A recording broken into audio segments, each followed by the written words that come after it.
Hello students, कैसे हैं आप सब।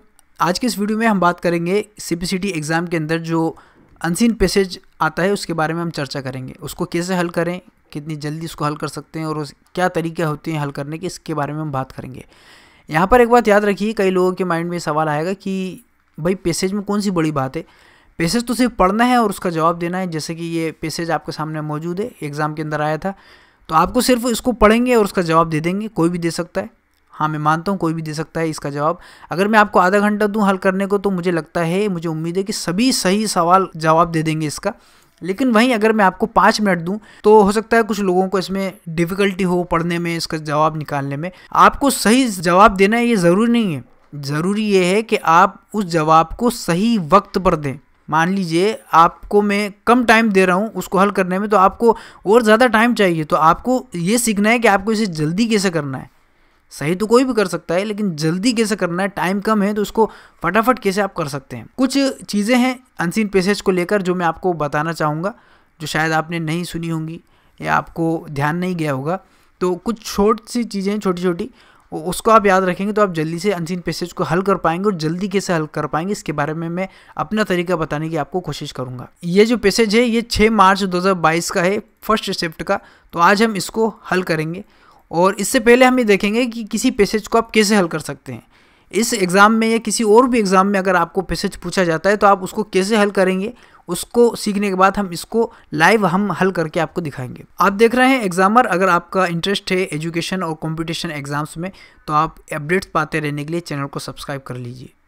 वीडियो को स्टार्ट करते हैं और बात कर लेते हैं कि आपको जो अनसीन पैसेज होते हैं उसके अंदर क्वेश्चंस कितने टाइप के आते हैं। ये जानना ज़रूरी इसलिए है कि कौन सा क्वेश्चंस कितना टाइम लेगा, इससे आपको क्लियर हो जाएगा। मैं आपको बताता हूँ। देखिए, सबसे पहले जो क्वेश्चंस के टाइप आते हैं वो आते हैं रिक्त स्थान वाले। रिक्त स्थान यानी कि उसके अंदर आपको एक लाइन दे दी जाती है और एक ब्लैंक दे दिया जाता है, उसको फिल करना होता है। ये बहुत इजी होता है, आपको सिंपली पढ़ना, कई बार तो सिर्फ लाइन पढ़ना होता है और आपका उसका जवाब मिल जाता है। इसका मैं आपको एग्जांपल देता हूँ। जैसे कि एक पैसेज ये है कि तानसेन का जो जन्म है वो मध्य प्रदेश के ग्वालियर शहर में हुआ है। तो सवाल इस तरीके से आ जाता है कि तानसेन का जन्म कहाँ हुआ है। तानसेन का जन्म ब्लैंक में हुआ है, तो वहाँ पर आप जो जगह है वहाँ पर आप लिख दीजिए ग्वालियर, फिल कर दीजिए। तो इस तरीके से ये फिल करने के सवाल आते हैं, बहुत इजी होते हैं। ठीक है, अगले सवाल आते हैं कौन सा कथन सही है। इसमें क्या होता है, आपको 4 ऑप्शन में से सिर्फ एक चुनना पड़ता है। गलत आपको ऑलरेडी आसानी से दिख जाता है और सही वाला भी आपको आसानी से मिल जाता है अगर आप पैसेज पढ़ते हैं। लेकिन वहीं इसकी विपरीत एक सवाल आता है कौन सा कथन गलत है। ये बहुत टफ होता है, इसमें टाइम ज़्यादा लगता है। देखिए, इसके अंदर आपको 3 सही कथन को देखना पड़ता है और गलत वाले को ढूंढना पड़ता है। तो इसमें आपको पैसेज को भी डबल बार पढ़ना पड़ सकता है, तो ये वाला टाइम ज़्यादा लेता है।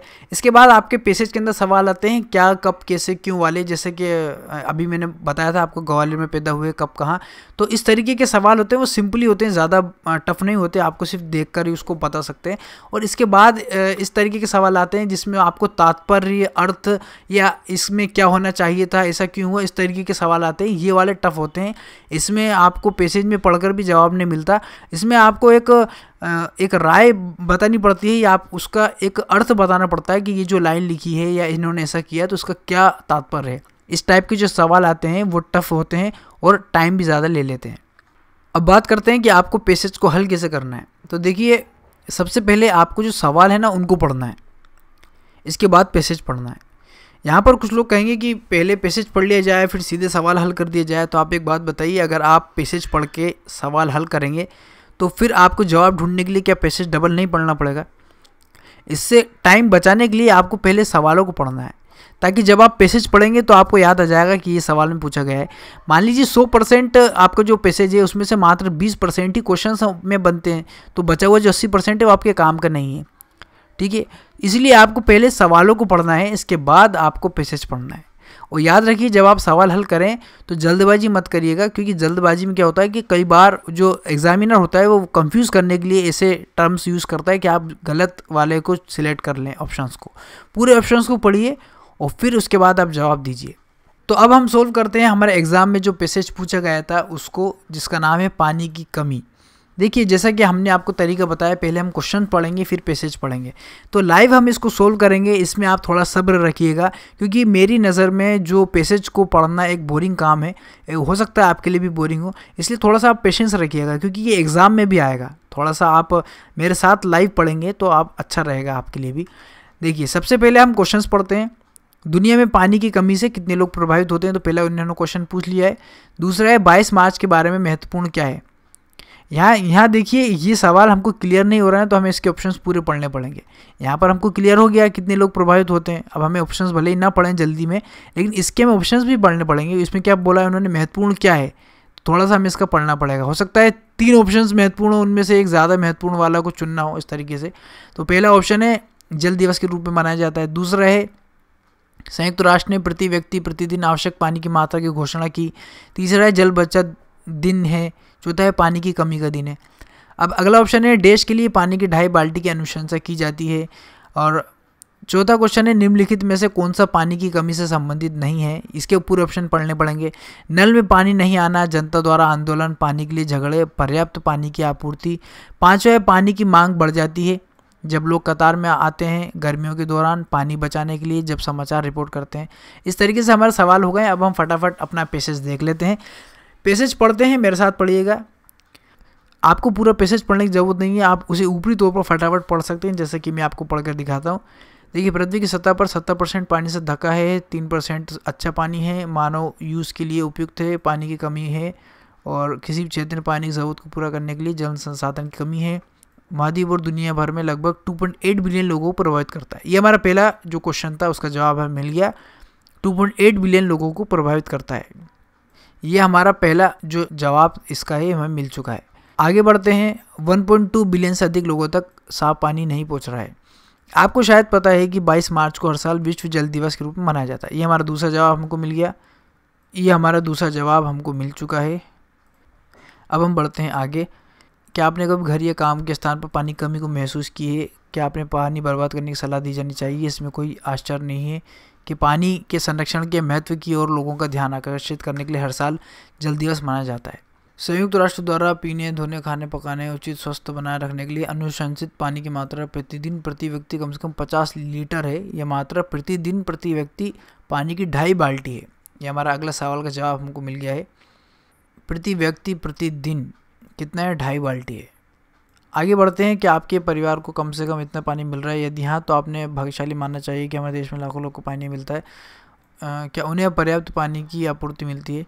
कुछ जगहों पानी की तीव्र कमी होती है, खासकर गर्मियों में के दौरान सूखे पड़े नल, पानी के लिए लंबी कतारें, पानी की मांग के झगड़े। अभी हमें अगले सवाल का जवाब भी हमें मिल गया है। सवाल था कौन सा पानी की कमी से संबंधित नहीं है। तो यहाँ पर देखिए 4 ऑप्शन हमें पढ़ने पड़ेंगे। सही 3 सही हैं, 1 गलत है।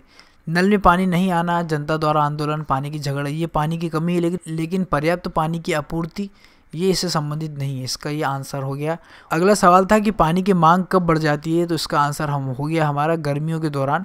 जैसे कि हमारे पैसेज में लिखा हुआ है कि कुछ जगह पानी की तीव्र कमी होती है, खासकर गर्मियों के दौरान। तो इस तरीके से हम जल्दी से इसको हल कर सकते हैं। तो देखा आपने ये तरीका कितना आसान है। इससे आपको जल्दी से जवाब मिल जाते हैं और कम टाइम में आप इसको कर पाते हैं। ये जो आपने प्रिपरेशन की है ये नॉन कंप्यूटर पार्ट के लिए यानी कि अनसीन पैसेज के लिए है। अब बात करते हैं कंप्यूटर पार्ट के लिए आप क्या कर सकते हैं। CBCT के अंदर कंप्यूटर पार्ट की तैयारी के लिए आप इस बुक को कंसीडर कर सकते हैं। इस बुक के अंदर आपको चैप्टर वाइज शॉर्ट थ्योरी दी गई है और इसमें हर चैप्टर के बाद MCQ प्रश्न बैंक मौजूद है और 1400 के करीब इसमें प्रश्न आपको मिलते हैं और हिंदी और इंग्लिश दोनों में है। हिंदी और इंग्लिश में देने से ये फ़ायदा है कि आपको हर सवाल हिंदी में हल नहीं करना चाहिए, बल्कि आपको इंग्लिश में भी देखना चाहिए। कई सवाल ऐसे होते हैं जो आप हिंदी में हल नहीं कर सकते कंप्यूटर के, आपको इंग्लिश में देखना ही पड़ता है। इसलिए आपको इस बुक के अंदर हिंदी और इंग्लिश दोनों भाषाओं में क्वेश्चंस मिलते हैं और जो क्वेश्चंस है वो सरल से इजी की तरफ जमे हुए हैं, यानी कि पहले सरल क्वेश्चन है उसके बाद कठिन, और एक ही टॉपिक के क्वेश्चन लाइन से चलाए गए हैं, आगे पीछे नहीं है, ताकि आपको याद भी हो जाए पढ़ते पढ़ते। और इसमें जो क्वेश्चन है वो CBCT की जो ओल्ड क्वेश्चन पेपर है उसी से लिए गए हैं, अलग से नहीं लिए गए, ताकि आपको एक्चुअल नॉलेज हो सके CBCT क्वेश्चन का। और इसके अंदर MS वर्ड और MS एक्सेल के भी डिटेल चैप्टर मौजूद हैं, यानी कि आपको उसमें शॉर्टकट वगैरह और ऑप्शंस वगैरह को भी समझाया गया है। अगर आप इस बुक को खरीदना चाहते हैं तो इसके लिंक्स नीचे डिस्क्रिप्शन में मौजूद है। इसके बारे में अगर आप सवाल पूछना चाहते हैं, कोई डाउट है आपको, तो नीचे WhatsApp नंबर भी मौजूद है, वहाँ पर आप मैसेज कर सकते हैं। आप इसको अमेज़न जैसे प्लेटफॉर्म से बाय कर सकते हैं। डायरेक्ट भी ख़रीदना चाहें तो वो भी आप इसको ख़रीद सकते हैं। व्हाट्सएप और टेलीग्राम के कॉन्टैक्ट की लिंक आप नीचे डिस्क्रिप्शन में चेक कर सकते हैं। उम्मीद है आपको वीडियो पसंद आई होगी। कोई कमेंट या सवाल आपके मन में है, कोई डाउट है तो कमेंट ज़रूर कीजिएगा, हम कोशिश करेंगे उसका जवाब देने की। ऐसी वीडियोस को पाते रहने के लिए चैनल को सब्सक्राइब ज़रूर कीजिए। आपने हमें इतना वक्त दिया इसके लिए थैंक यू।